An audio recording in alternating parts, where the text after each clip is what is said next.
Well, not really. Okay, so my question is... You are seeing the channel's body, you're not seeing mine. Very true. Numbers. Numbers, vibrations, Exactly. proportions, ratios. What brought me here? Yes. I see them all the time. Yes. It's your synchronistic markers. What do they mean?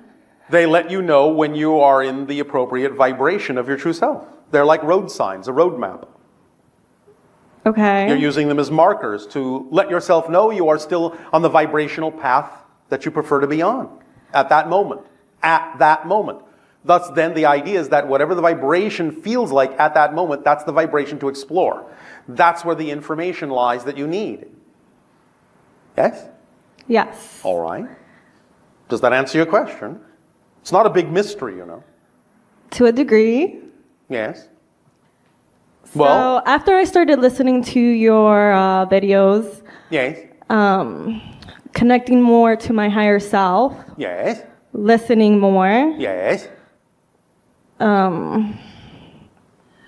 how can I connect more to that physically?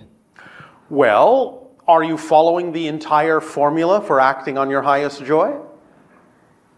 I am, until I have that arrow in the unexpected direction. Then why isn't that included in the definition of your joy? Why is that made to be an exception? It's not that it's an exception, it's just that it throws me off. So what? You're right. So what? Isn't that part of the idea of having surprises in life? You don't want your life to be boring, right? Definitely not. Well, then welcome the unexpected direction changes. That's what it's all about. Yes? Yes. Well, then include it in the definition of your joy.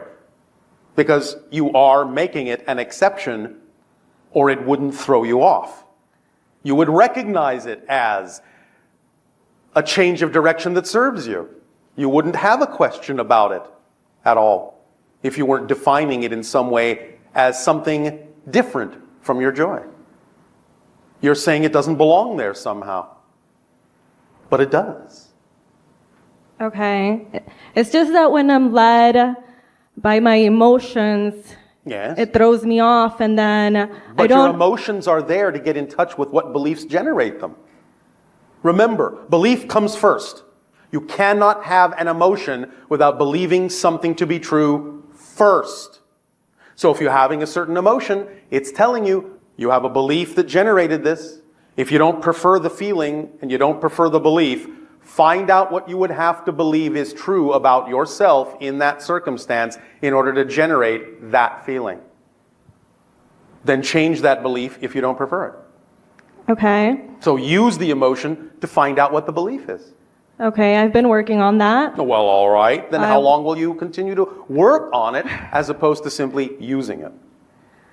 I have used it. Now and then, yes, but obviously there are times when you don't, or we wouldn't be having this conversation. You're right. I know, that's why I said it. So it's only about the times you don't do that that we're focused on, yes? Yes. So find out why you're making a difference between the times you use it and the times you don't. Because that's the only reason you don't use it all the time, is because in your definitional belief system, you're making a difference between this situation and that situation. Okay.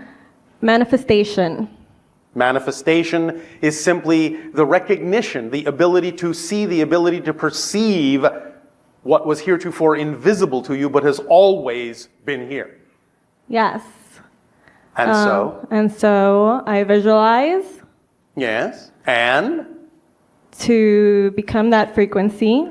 And it doesn't always happen. Congratulations! Remember when I asked you if you were using the entire formula of excitement? You said yes, right. But you've just said no. Okay. Do you remember the entire formula? This goes for visualization as well. Would you like us to repeat it? Yes. Is everyone paying attention? Yes.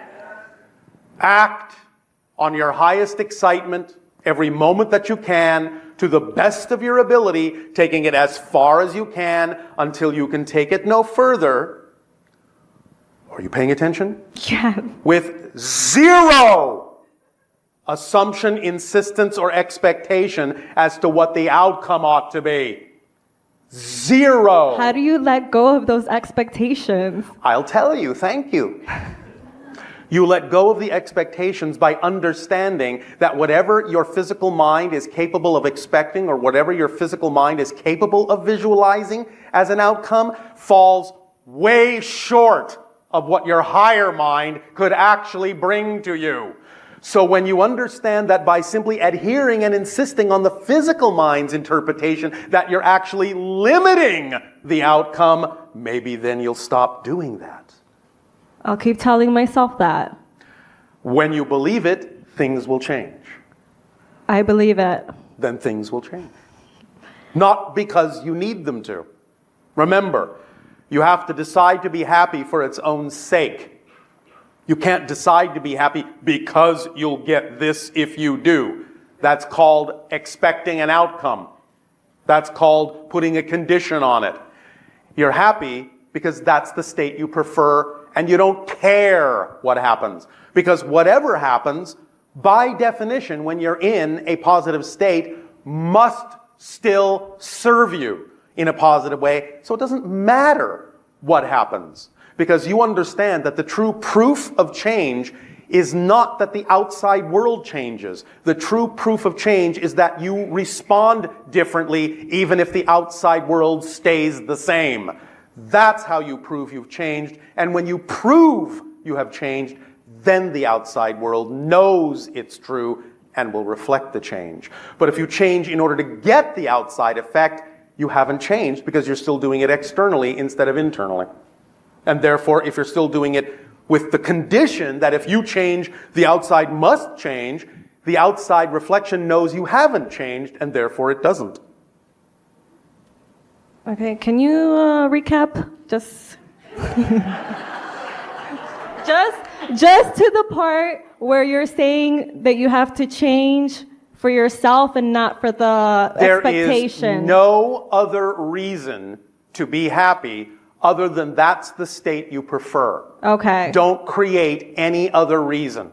Okay. And when you don't create other reasons, then everything that is reflective of that happiness will appear in your life. But not because you need it to, because you don't care, because you have simply chosen to be happy for no other reason than that's what you prefer.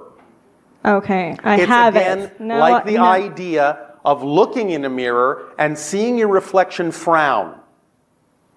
If you sit there and go, I will smile when you smile first, you're going to be standing there for a long, long, long time.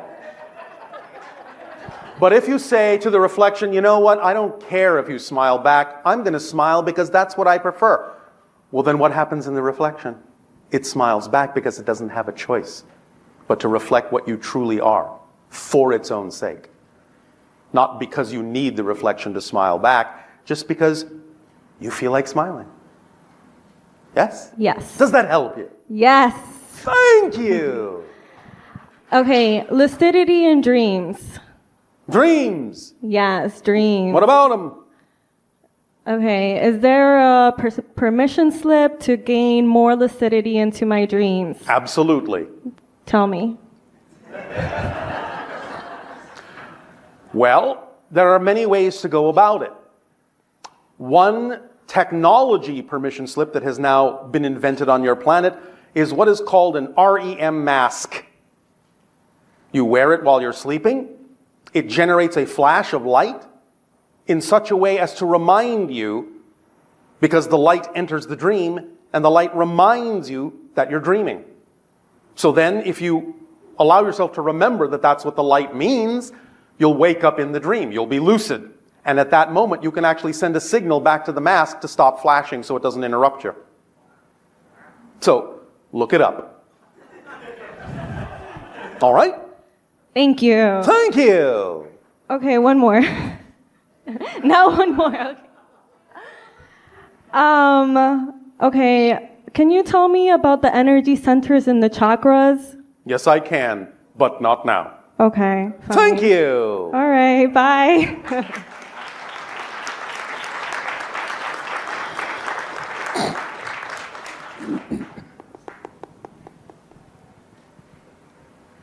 Hello, Bashar. And you good day. So earlier this year, I had the experience where I was laying in my bed Oh, how exciting. and feeling like there was a distinct presence at the foot of my bed A distinct presence. that was sort of swaying me back and forth to where I was sort of being pulled out of my body. That's what it felt like. And that's when my mind started traveling to other places and I was experiencing other things. All right, well, so far this all sounds pretty normal. And every time I would come back into my body, I'd go back out again. But the last time it felt like I was being pinned down. Yes. And that became very scary for me. Oh, So I all tried right. to wake myself up. Yes, Can you help me understand what Well, there are that's many about? things that can be going on there. If you are in that sense, actually allowing yourself to shift out into other dimensions, sometimes the idea is that when you want to stop doing that, you have to throw a switch in the amygdala of your brain to paralyze your body. Do you understand? Yes. Because then you are, in some senses, forcing yourself to remain in one particular modality, one particular frequency. Now, there are beings that know how to do this when taking you from one dimension to another, and it can feel like you're being pinned down, so to speak. But it's really just flipping a switch in your amygdala. And this is what happens for most people on your planet also when you dream. Because if that switch didn't paralyze you, you would act out your dreams. This is what happens with sleepwalking. The amygdala switch hasn't gone on. You understand? I do. So, there can be many different kinds of experiences you may be having that can trip that switch or give you that paralytic or pinned down feeling. Okay. Sometimes it's actually important to do that when transferring from one dimension to another so that the particular frequency you are at when you are frozen, so to speak, will remain the frequency that you're at so that it can be more precisely calibrated what dimension you're going to, instead of simply randomly flying off and finding yourself you know not where. Okay. Is there anything to be afraid of? 'Cause No. It brings up a lot of fear for me. No. The only thing you are feeling is the idea that when that happens, again, going back to the survival instinct component of your physical mind, it's going into the idea of survival instinct. It's going into fight or flight mode. It's going into the idea that it's being annihilated, that it's being controlled in that sense. You understand? Yes. But there is really nothing to fear. Okay. Again, remember, anything you will ever discover in the unknown is just more of you. Right. Even if you are dealing sometimes with what you would consider to be other entities, other beings, more often than not, those other beings, those other entities are just other versions of you in a different reality. And you're interacting with yourself. So perhaps if you feel that, the way to dispel it would be to say, howdy there. I recognize you. You understand? I do. And have a little fun with it. Play with it a little bit and see if that will help you feel a little bit more relaxed. And a little bit more fluid. And a little bit more flexible. And a little bit more in control. Yes? Yes. Does that help you? It does. And? I have one more question. I know. So in the process of detoxifying the body, Yes. I find that many people I help, there's a synthetic sort of orange kind of sulfur residue in the body that sometimes comes from different ant drugs. Yes. Do you have any suggestions for how to move this out? Because it's really hard. What form of detoxification are you utilizing? Raw foods and herbs? All right. There's a number of places that have extremely powerful detoxification programs and regimens. We have suggested one that we guided the channel to discover to answer these kinds of questions. Is that what you have been using? Yes. All right. And you find that the residue remains? Yes. Have Have you done the full-length detoxification? Yes, even with people who've been doing it for a long time. Have you done the incurables program? I feel like I'm doing something very similar to the Incurables program. Such as? A similar line, as American Botanicals, very comprehensive All right. line of herbal formulas. In what way are you still detecting the compound in the body? The iris reading. All right. One moment. Up the lemon juice content by a factor of 3 at least. Okay.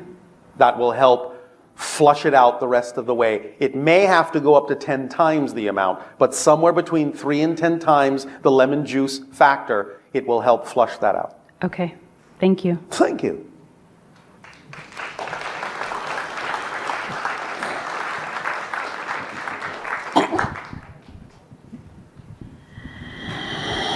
Hello, Bashar. And to you, good day.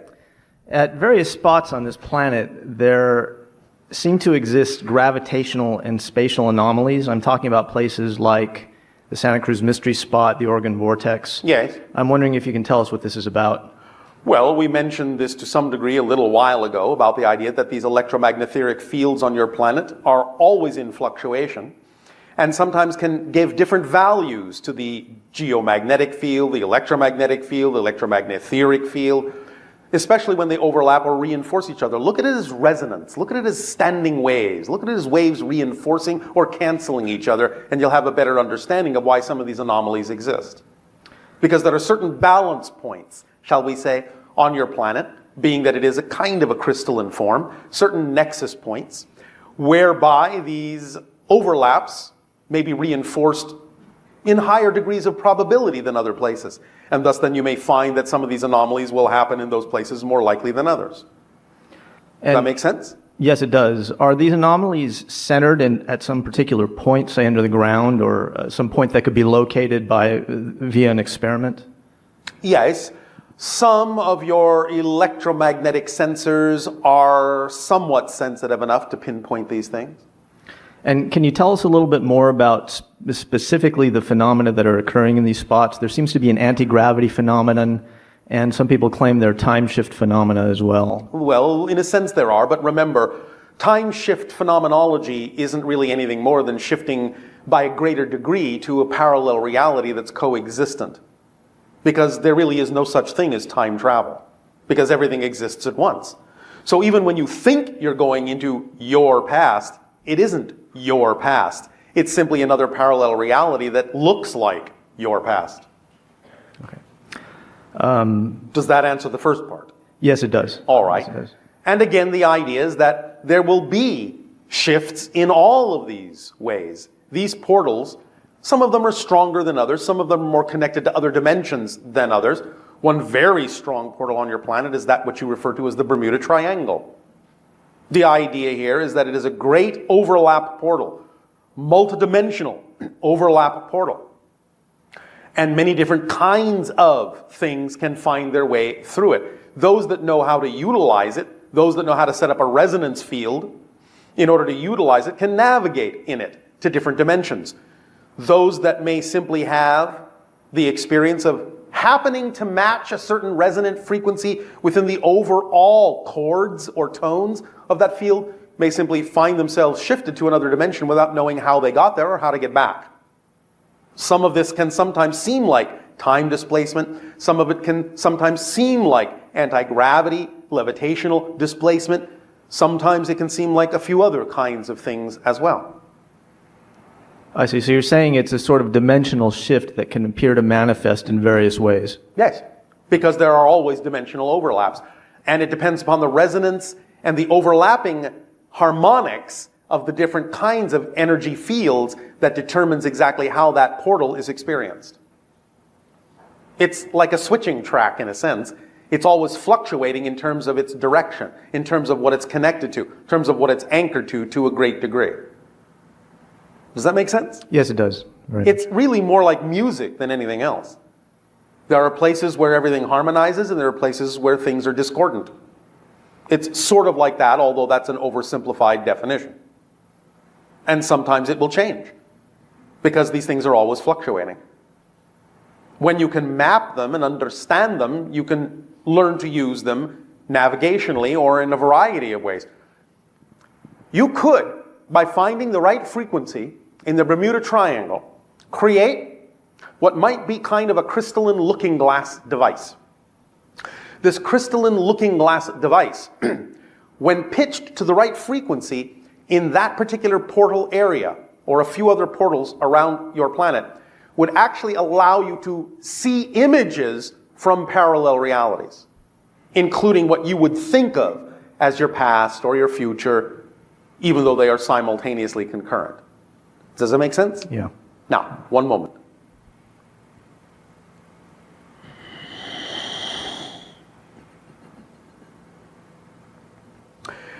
There will be a number of overlapping frequencies that would be required to be infused into this crystalline form in order for it to function that way, in order for it to randomly key itself into the vibrational resonance patterns of that portal in such a manner as to be guided or directed in the way that we are speaking of. You can begin with the earth vibration, not only of 7.5 to 7.8 cycles per second, but also the vibration of C sharp.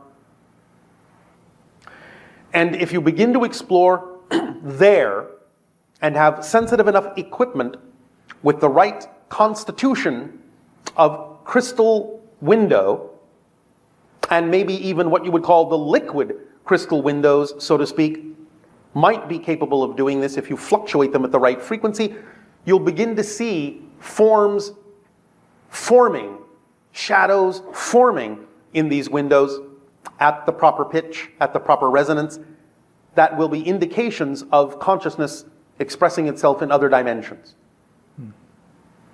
Does this make sense to you? Yeah. Does this help you? Yes. May I ask a related question? Yes. In Peru, there are various artifacts that appear to be gateways carved in blocks of solid stone. Yes. Can you tell us what these are about? Well, there are different types. Some of them were to some degree what we're talking about, but in a different way. These gateways, when carved in a certain proportion, out of a certain mineral, contained a certain resonance that allowed people who knew how to match that frequency to be able to become what you would call clairvoyant, to see into other realities. Clairsentient. Does this make sense to you? Yes. So in that sense, it was a similar idea, but it happened within the person, not within a device, other than the fact that the doorway itself surrounded them. Does that make sense? Yes. Does that help you? It does. May I ask, is there a particular modality that one could use to activate one of these devices? If the device, you're talking about the doorways? Yes. If the device is still intact, or can be made to be intact, or a new device, a new doorway carved that contains all of the proper proportions and ratios, then again the idea of meditation in that space and also aligning with the gamma frequency can perhaps begin this process again. At the same time, there is another such device referred to in your language as the psychomantium. Are you familiar with this? No, I'm not. The psychomantium, in a sense, allows you to peer into the etheric realm of spirit, or to train you to become more sensitive to it, sitting in a room, perhaps a small room or a small space, with a mirror pointing at a blank wall so that you see nothing in the mirror at all but the blank wall. Not your reflection, not anything else. And having no light but a single candle. And then just gazing into the mirror. This is a form of scrying, a form of crystal gazing, but it is one that is profoundly connected to the vibrations within you that are connected to the spirit realm. So if you create the psychomantium in that sense, you can train yourself to see spirits in the mirror. That's another such permission slip device. Mm-hmm. All right? All right, thank you. Does this help you? Yes, indeed. Thank you. Thank you.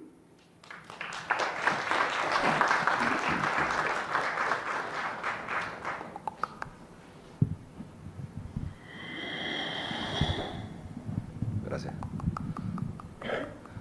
Hello, Bashar. And you good day. Good day to you too. I have a couple questions. Yes. One of them is related with today's topic, the parallelogram. Yes. After I heard your your speech, your explanation, I thought I understood. Then I was at the table having lunch with another friend. Yes. And then I realized that I was more confused than before. Oh, congratulations. Welcome to the team.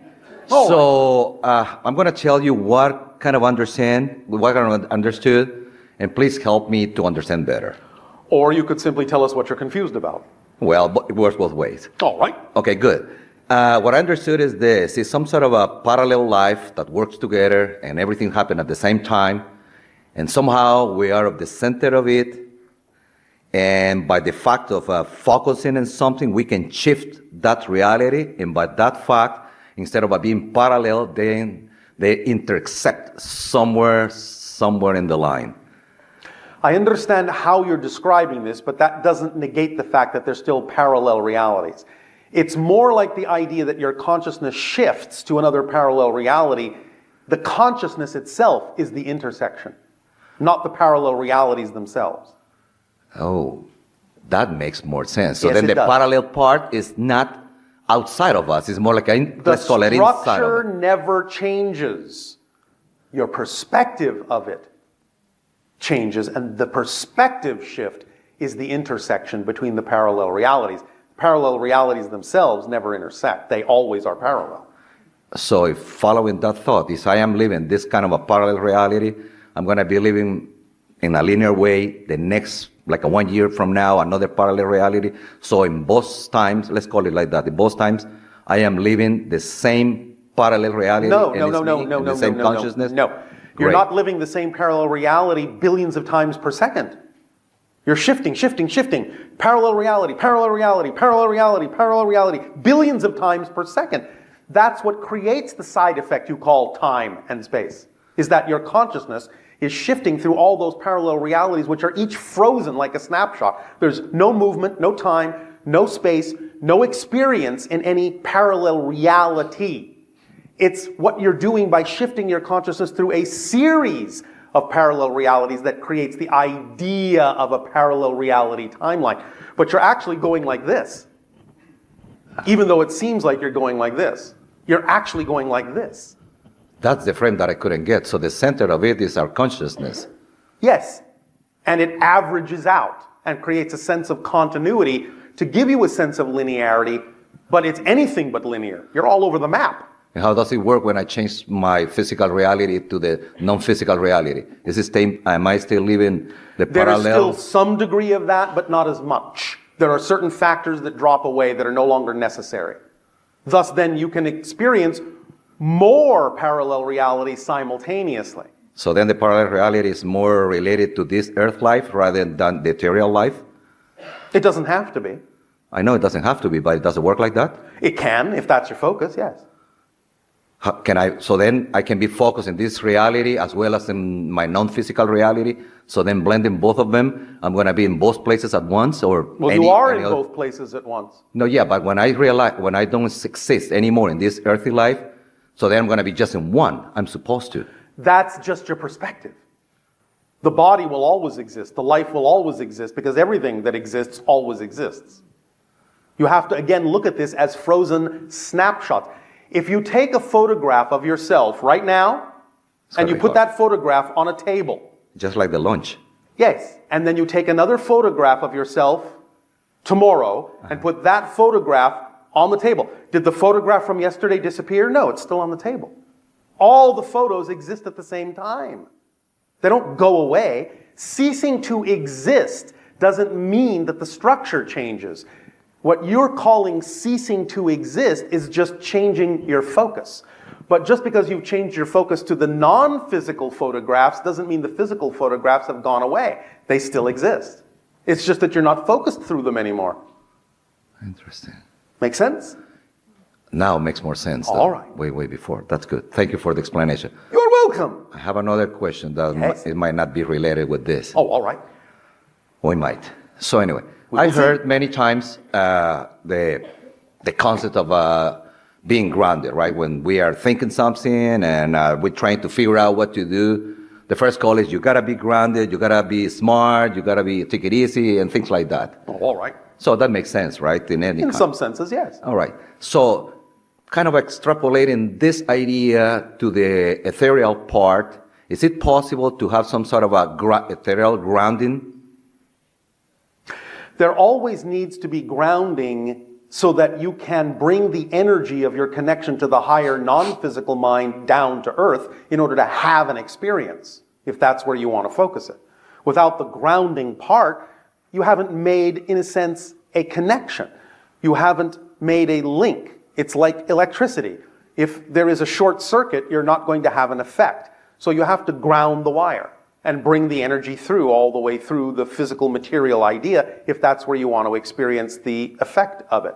But what you're doing is connecting and linking to the non-physical part, and you're, in a sense, having an experience that's a blending of the two. But you have to have the grounding side, otherwise it just remains an ethereal idea.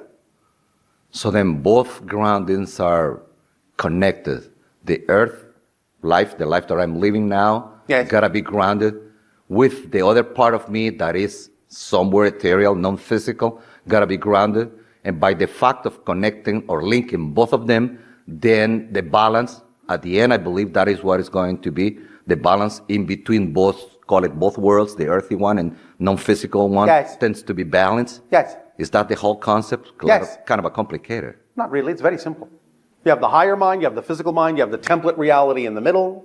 When you allow yourself to function as a whole person, you are in balance with the physical mind and the higher mind, using the template level reality to shift yourself in the direction of your highest joy. That sounds great. So it's very simple.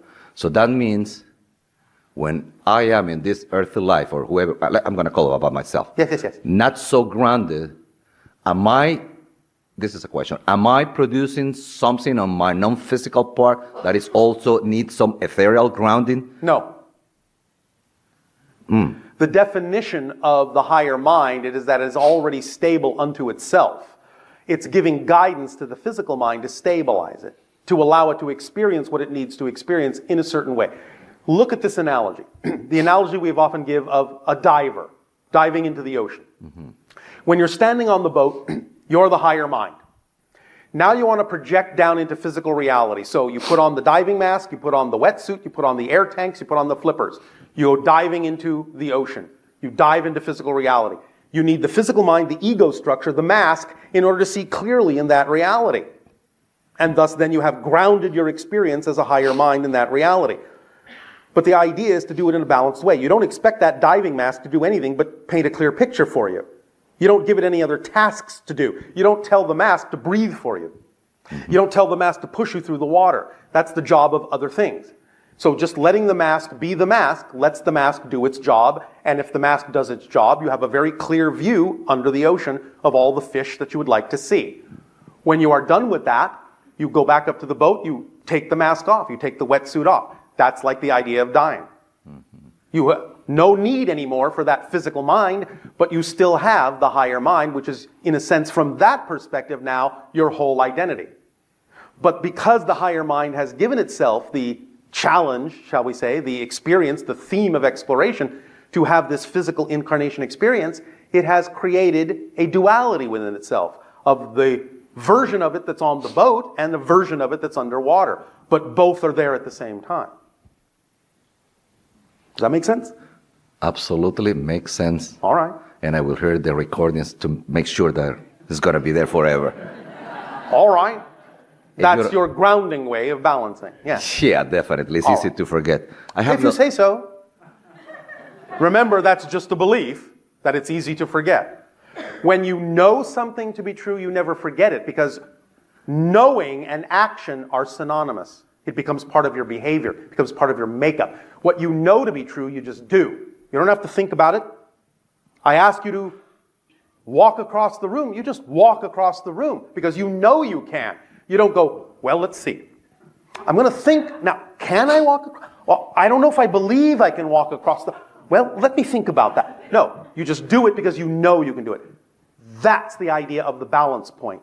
The higher mind and the physical mind in balance is what you know to be true, you just do.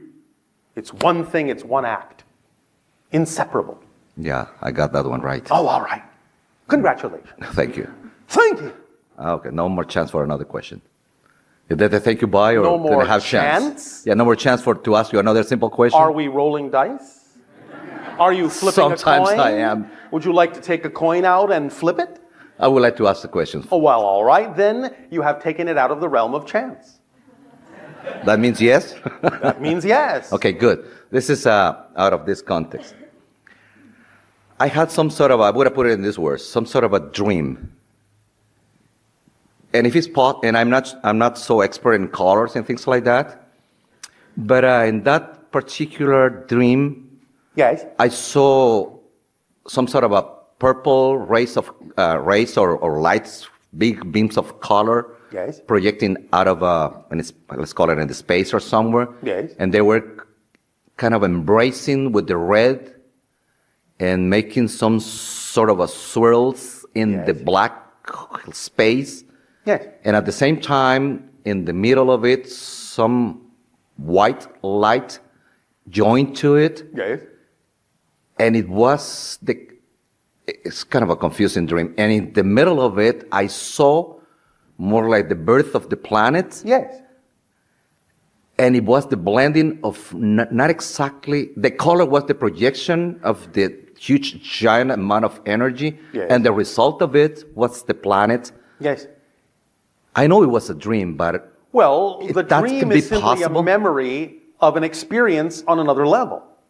So what you were experiencing was what you might call the etheric level and the causal level.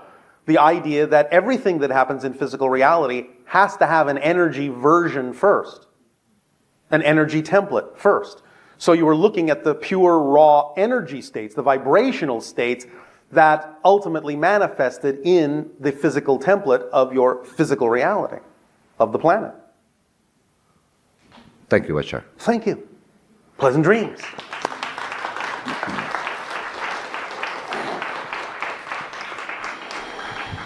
So how are you today? Perfect. And you? Very well, thank you. All right. So we have lots of questions from our viewers today. All right. Please proceed. Okay. Are people incarnated on Earth voluntarily or by karma? Voluntarily. Okay. And Buddhists say that chanting sutras and mantras can eliminate negative karma in the past and present lives. Is this true, and why? All right. First of all, before we answer that question, we can perceive that many questions having to do with this subject of karma may have been formulated by people before they were able to hear the monologue that we have delivered.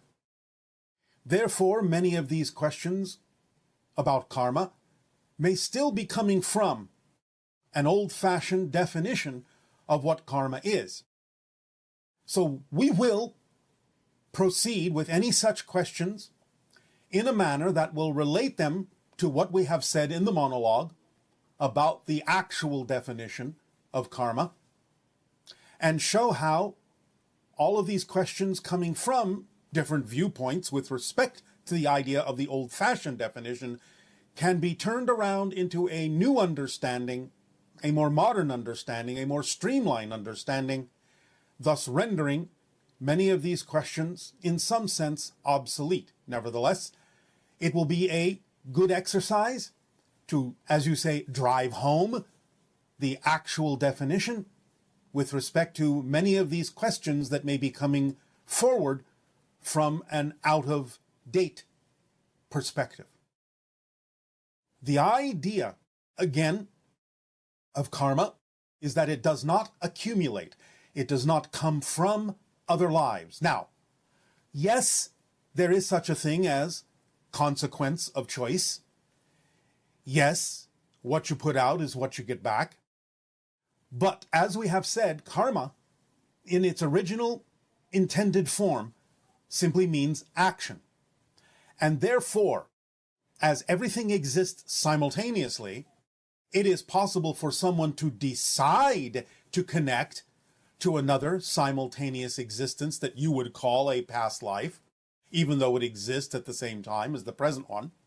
And they may decide to choose to make a connection to certain experiences in those other people's lives, and make them relevant for the theme that a person may be exploring in this life. And in that context, you can say, well, the idea of what choices were made and what was accumulated in terms of consequence to those choices may come from another life, but it isn't the idea of something that happens automatically. It is something that is chosen for the theme of this particular life, connecting energetically to the themes of another simultaneous life. It isn't an automatic thing that accumulates and goes from one lifetime to another, since that other person in that other life isn't you. Now, we can talk about the idea that from the oversoul level, the oversoul can say, well, that is my life, and that is my life, and that is my life. And from that level, there is a kind of a continuity. But we will talk about the oversoul in another transmission. The idea, in terms of answering the question right now at hand, is that no, it doesn't automatically come from another life. And therefore, it is something that, again, to remind you all, is simply a choice that is made to recognize that someone may be out of balance in this life. And karma is the ability to take the actions necessary to bring one back into balance, no matter what themes you may be connecting to from other simultaneous lives going on. It's not something that actually follows you in that sense or accumulates upon you from one life to the next, because you only exist in the now. Okay, thank you. Did Yeshua ever speak to the idea of karma? Yes. Do unto others as you would have them do unto you. Again, the choice being made to stay in an aligned, balanced state, in alignment with all that is. And should you find yourself getting out of alignment with that, again, remembering that to be of service and to treat others as you would be treated is the actions to be taken with regard to balancing oneself, bringing oneself back into alignment, and thus utilizing the originally intended meaning of karma. Okay, and if you help kill chickens and ducks by helping your family catch them and kill them, will you also have karma? This person is saying that they had to do that when they were a child and it was a very bad experience for them, and now they're afraid they have negative karma from the death of those animals. Again, if it is something you can choose now to understand was representative of being out of alignment, even if you were made to do it by your family at that time, it is more the idea of the consequential energy of their choices that they will experience rather than you experiencing it because it was done against your will. So the idea is to simply recognize that it is something you no longer prefer to do and take the actions necessary in your life so that they do not happen that way again. And that will be balancing the idea of the energy and using karma in its more modern format of taking the actions to bring yourself into balance. Do not worry. Do not judge yourself in that sense. You will find that by simply moving forward in your life at this time in the way that you would prefer to, everything will be brought back into balance.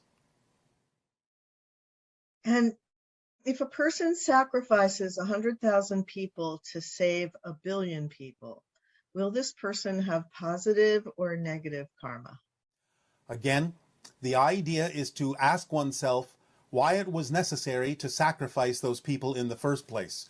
Were you out of balance in bringing yourself into a situation like that, in attracting such a circumstance? And if you were out of balance in doing that, then take the actions necessary to cease doing things like that that bring you into those kinds of circumstances and situations, so you will not have to make decisions like that in the future. Thus, then again, taking the actions that bring you back into balance and utilizing the concept of karma in its more modern terminology and its more modern definition. So in that sense, there's not any real answer. Like, I mean, if we saw something happening that would involve stopping the person that's doing the negative act. Again, you must remember that there are no accidents, and therefore attracting something into your life that would cause you to have a different choice, that would give you the opportunity to make different choices. In other words, give them the opportunity to stop doing negative things and choose more positive ones. Then you have to take into account also the idea that that person is in your life not by accident, and therefore is part of your ability to attract what you need to use karma to rebalance yourself.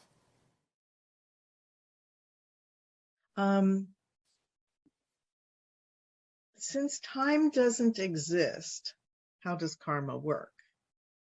Well, as we have said, first of all, everything happens in the now. And the idea of utilizing the correct definition of karma is that you take actions in the now that are representative of rebalancing yourself if you feel you are out of balance. And it isn't that the idea of time or the experience of time doesn't exist. It may not really exist mechanically, fundamentally, but it does exist as a side effect, and it is something that you can and do experience. Therefore, still recognizing that everything does exist in the now, using karma in its originally intended definition means you take whatever actions in the present are necessary to bring yourself back into alignment if you feel that you have been out of alignment. And having to do with karma and free will, can my soul agree to solve karma from another life of my soul in my life now without my consent? You are your soul. You have to give yourself the consent to balance yourself by taking the actions necessary to do so in this life, in this experience. So the idea that a negative, I think in the past you may have said that you have to, the soul oversoul balances these things out in terms of between lives even, like one Yes. parallel life will balance out what another one is doing. So does the person that's the personality experiencing one of those lives have a choice about it, or is that a decision that was made at another level of itself and it cannot really negate that? It depends on how connected it is to the theme you are exploring. Because as we have said, the person you are is a theme, is a path. And if it is something you decided to create for yourself, then it cannot be avoided because you established the path as the theme you would explore. However, in general terms, no. Someone doesn't necessarily have to choose to balance the self in any particular life. You can do it in any particular state of being that you happen to be in on the course of your evolution. So it's not absolutely mandatory unless you have made it mandatory for the theme that you chose to be in this life. So it sounds like the better idea is not to look at things that are happening to you from the perspective of, oh, this is happening because I did this in a past life, or I agreed to do it and balance it out here or something. More the idea of just staying in the present and recognizing the connections you're making to other parallel lives are your choice. Yes. Based on what you're attracting and the theme you're playing out. Yes, and remember again, because the original definition of karma is action, which happens in the moment, then in a sense, karma is synonymous with free will. You are making the free will choice to take the actions necessary to maintain balance in your life. That's what karma is. It's not something that accumulates from other times, other places. It is not retribution. It is not something that builds up and then gets you back. It is simply in the moment, the clear, free choice, free will recognition that you may be out of balance with who you prefer to be, and using the concept of action and karma and free will to bring yourself into balance by making choices that are more representative of who you prefer to be. That's all there is to it. It is very important and very crucial, which is why we're having this discussion today, for your society to really start to let go of these outdated and old-fashioned definitions of karma. They only anchor you into patterns and habits that aren't actually real. You are creating from a linear perspective a circumstance that doesn't actually exist in truth. The idea, again, is to bring everything back into present, to take responsibility, the ability to respond for the choices you have made and the consequences therefrom, and then decide, again, with your free will, your freedom to choose, what actions to take, what karma to use to bring yourself into the balance you say you prefer to exhibit in your life. This requires you to truly let go of these old-fashioned definitions and really pay attention to the new definition we are offering you as a suggestion, so that you can be free to make the choices that are true for you and live in the present and take responsibility. And again, this doesn't mean it erases the idea that there are consequences for your choices. Of course there are. Again, what you put out is what you get back.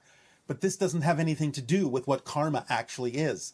Karma, again, is simply the ability to take the actions necessary to bring yourself into balance if you believe you are out of balance. That's it. Free yourselves from the outdated definitions that anchor you to the concept of repeating patterns and the idea that you have to accumulate things and somehow discharge them in that way.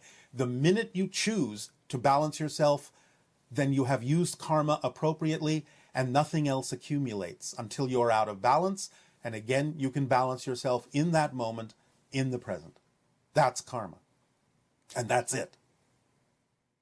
And so the idea that if a person has been telling themselves a story about, oh, I did this in a past life or whatever, and a circumstance comes up that again triggers the idea of the story you were telling yourself before about why you have this certain emotional or physical reaction to something. Yes, the closest analogy, as we said, is that someone may choose to connect to someone else's life that is experiencing certain things that they believe might be appropriate or germane for them to explore in the theme they chose for this life.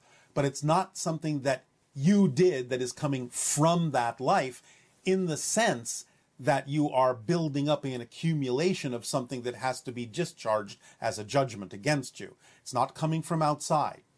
The idea is that you may connect to that life having a certain experience because you believe that it will help you explore the theme that gives you the opportunity to continue to take the actions that bring yourself into balance relative to that theme you're connecting to.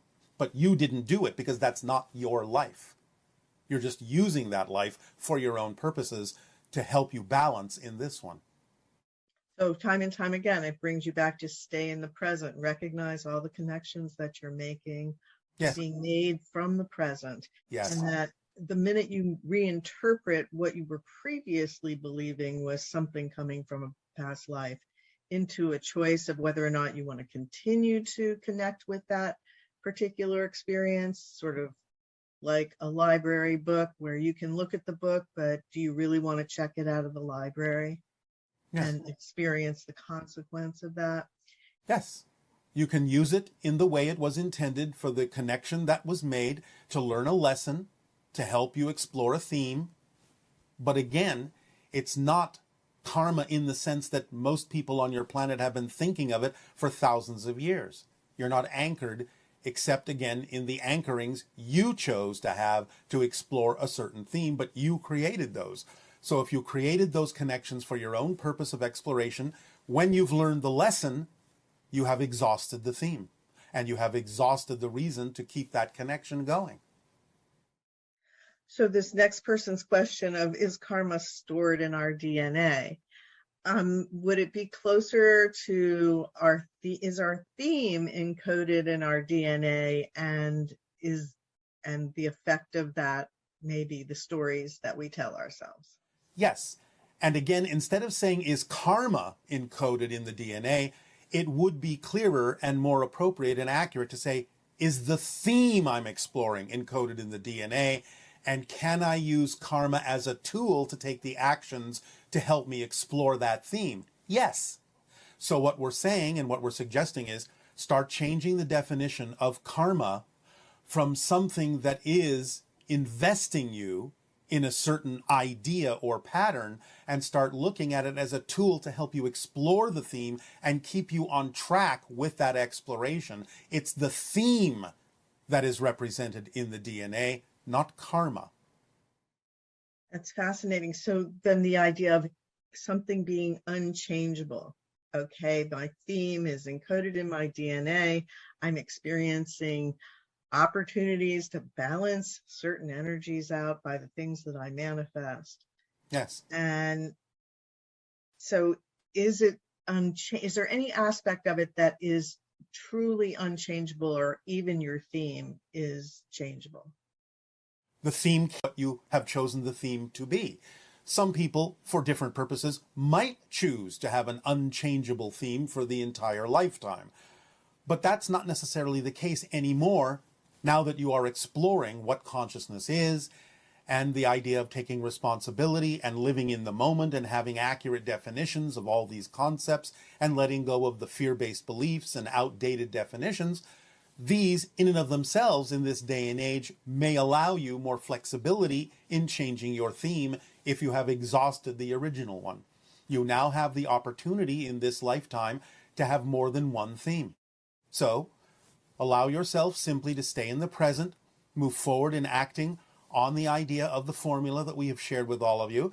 If you are able to change your theme, if you come to that point, you will recognize it through synchronicity. You will feel the original theme leave you. You will feel some freedom within you and a sense of the ability to choose something different.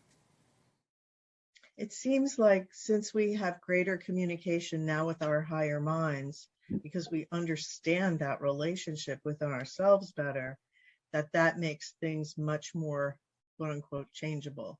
Yes. Because a negotiation can actually take place. As long as a lesson is learned, then yes, you are free to choose other themes. Okay, great. And can you tell us how astrology and karma could be related? No. Okay. Because they're not. Can you use astrology in any way that you could probably use it as a tool to balance your karma? Yeah.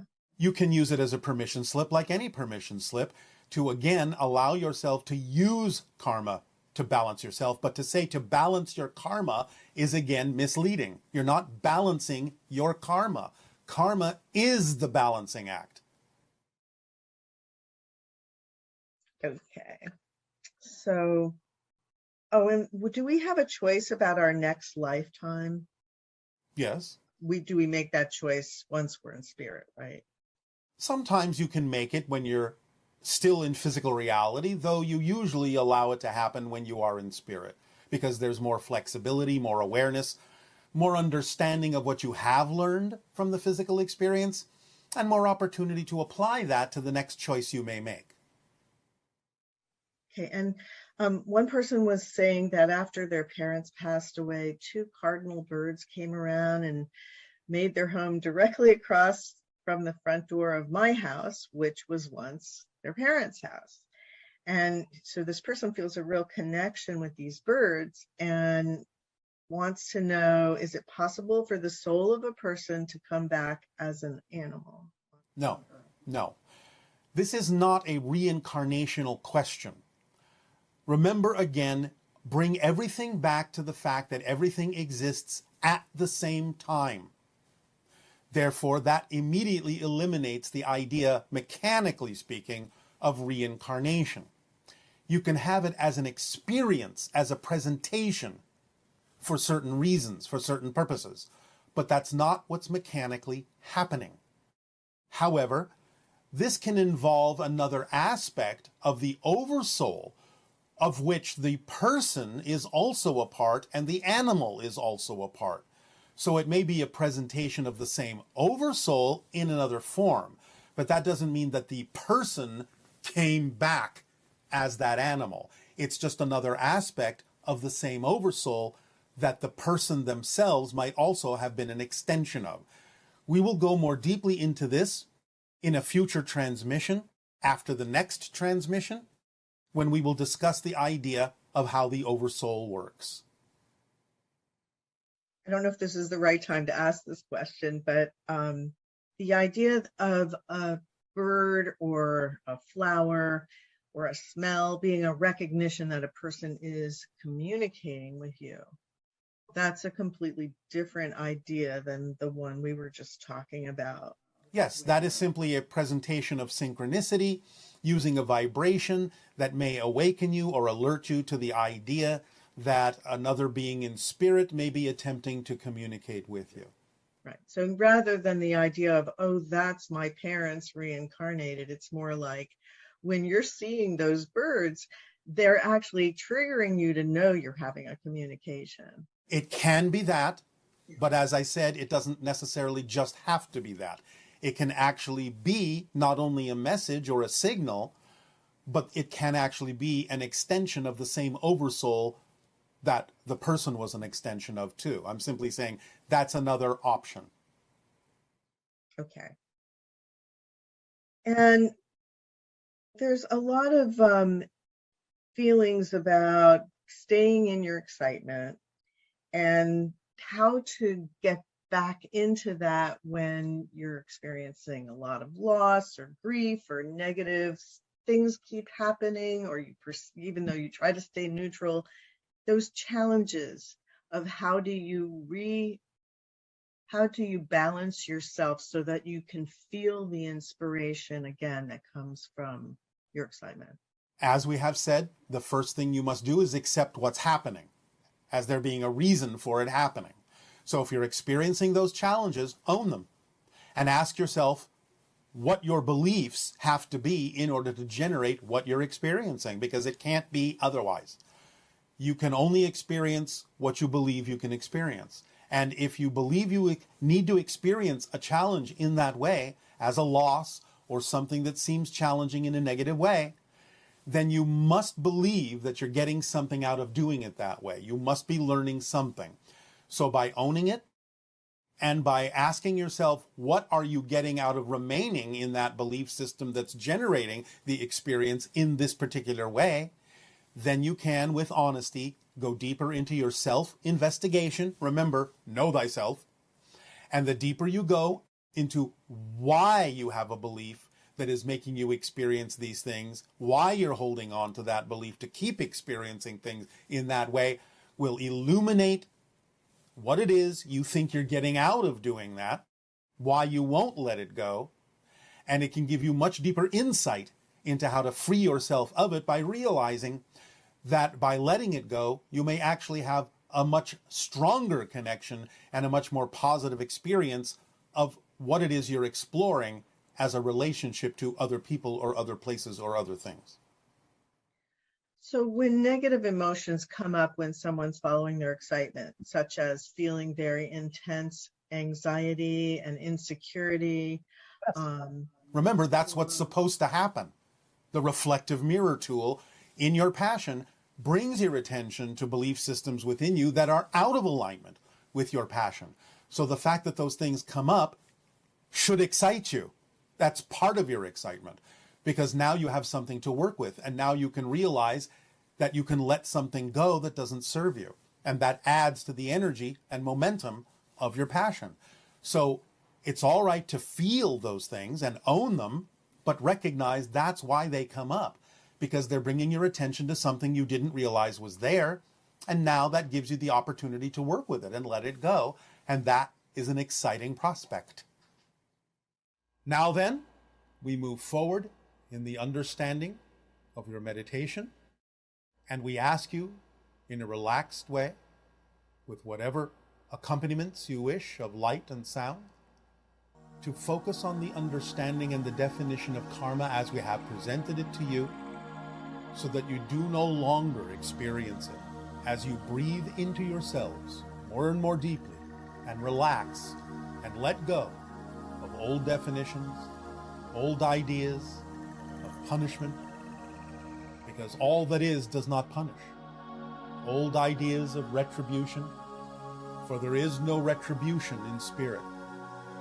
Old ideas of deserving pain, for there is no pain in the world to come. Allow that to become this world, and allow yourselves to simply recognize karma as a gift given to you, as a corrective measure, as a choice to create actions, which is its meaning originally and can become its meaning again. Action. Actions that realign you with your true self, your true vibration, and bring with it the ability and the gift to see and have the discernment to perceive when you are out of alignment with your true self more clearly to recognize the difference between true passion and excitement and the difference between that and anxiety and fear.